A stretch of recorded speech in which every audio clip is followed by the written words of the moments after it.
Welcome to your tutorial on how to complete your reflections for your Reading Without Notes stage of your iSearch process. And remember that this is where we are getting some background information about our topics so that we know what's out there and we understand if there are any questions that we left out or any of that good stuff. So today we're going to be using Google Chrome as always, so go ahead and open that up if you don't already have it open. And you're going to need to open a few things today that you'll need to go back and forth between. So the first thing that you're going to want to have open is your Diigo outliner, which was explained to you in the last tutorial. This is where you saved at least one website. You're also going to want to have open your pre-note taking worksheet, which was explained to you a couple of tutorials ago. But this is where you have your topic listed and you also have your questions because we're going to need to refer back to these questions. If you don't remember where your pre-note taking worksheet is located, remember that we saved it in our iSearch folder in Google Drive. And remember your folder is with your first name, last name, class period, and iSearch. And it's shared both with your librarian and your English teacher. The last thing that you're going to want to have open is the list of questions that were probably emailed to you by your teacher. I'll show you those questions when we get to that point in just a second. So now that I have saved a website, I am now ready to do a little reflecting on what I learned from that website. And this process doesn't take a long time, but it is important because it helps us practice writing in our own voice and not plagiarizing. And it also helps us just see what types of information are out there so that we ask the right questions as we get further into our research. Remember that in our last tutorial, I showed you how Diigo allows us to save websites so that we can open them in our side tab and see all of our information there, and how it also allows us to open websites into its own tab so that we can see the full site along with any ads or charts or sometimes pictures and things that might not show up in the side tab of Diigo. At this point, you should have taken some time and read your website. If you have not spent at least 5 minutes reading through the information that's on your website, you need to pause this video now and do that because you're not actually going to be able to look back at your site for a little bit while we do this next step. So make sure you are familiar with the information that's there and then go ahead and hit play again and we'll come back and do our reflection together. Now that I've spent about 5 or 10 minutes looking through my website, I am ready to do my reflection. And here's the first part of reflecting. I'm going to close the website. If I have it open on the side, I'm going to close the website so that I am at no point looking at the site while I am doing this. Guys, you need to make sure you close the site. It is really, really important to this part.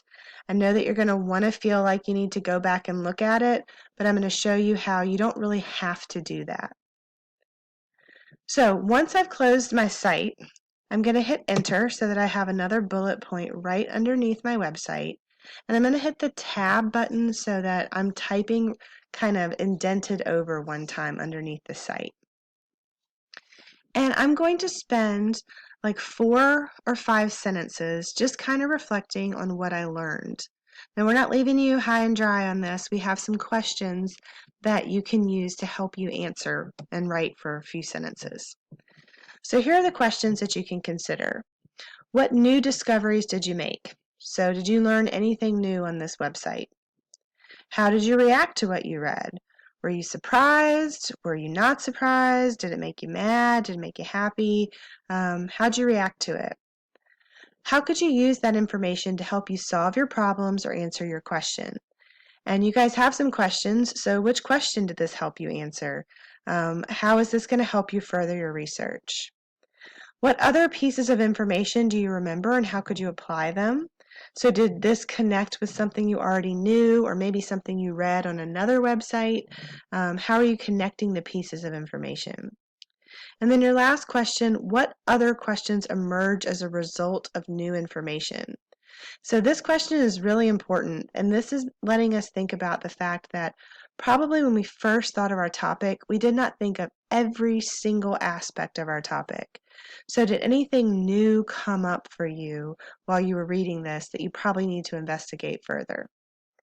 So what I'm going to do is I'm going to just pull this over to the side so that I can see my questions and I can see my outliner at once. And I'm just going to go through and I'm going to answer these questions without opening the website again. So, first thing, what new discoveries did you make? So when I was reading through my website, I started to notice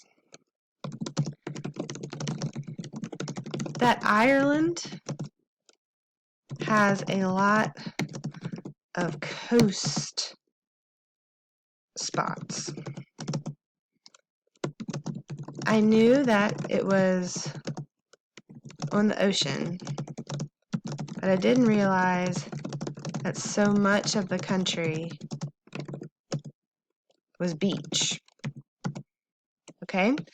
So guys, notice right here as I write this part, I literally do not remember the name of any of the places that they told me I should visit because my website was the 10 Most Beautiful Places. I can't off the top of my head remember how to spell even the first place that I read about. But notice that I am not going and clicking on the website and going back to that because I can get that information later. I've saved this website. I can get back there. I'm just right now reflecting. I am not getting specific pieces of information. So how did you react to what you read? I wasn't very surprised at how beautiful Ireland was, since I have heard other people say the same thing. But I was a little surprised that all, or let's say almost all the places they suggested I visit were right beside the sea.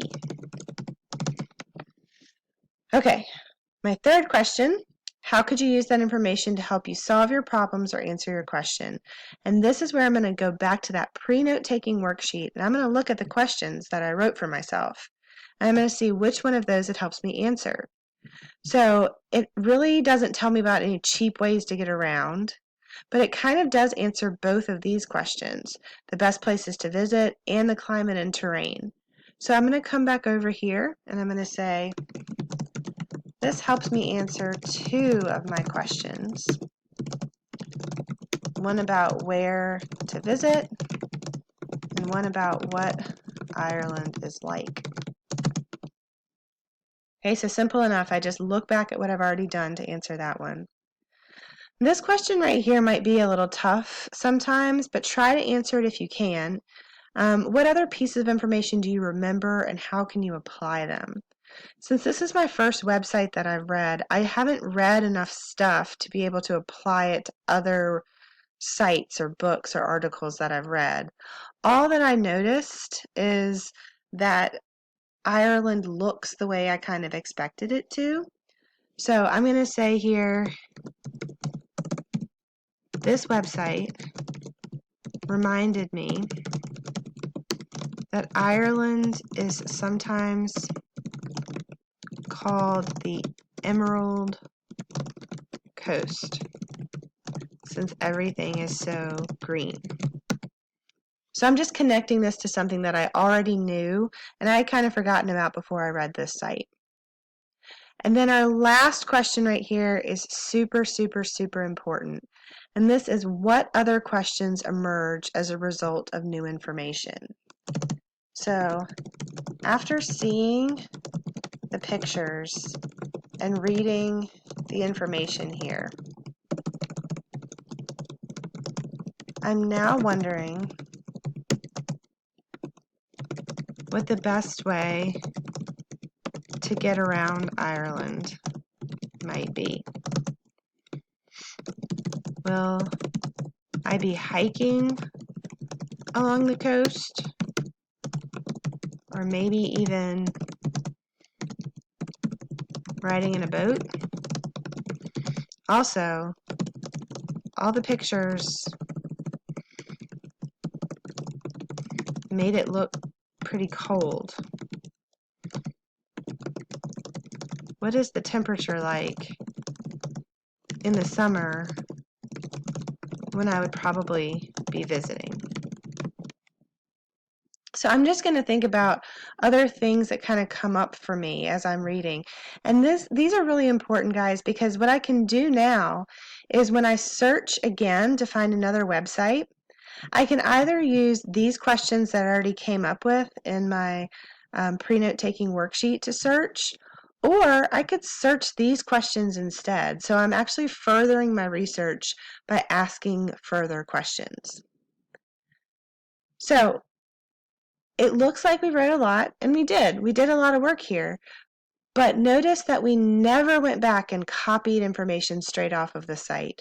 We just talked about what we knew, what we thought, what we learned, how we felt, and we used first person, so we used I everywhere. We didn't have to say, this site shows blah, blah, blah. So for this stage of the assignment, you're going to try and find 4 websites and do 4 reflections. And that way you'll have a nice background of information before you jump into finding those specifics. And remember to really challenge yourself by asking good questions and by not going back and giving in to the temptation of just copying and pasting, because right now we're not at the point where we're finding those specifics. So I will see you back after you have finished your reflections.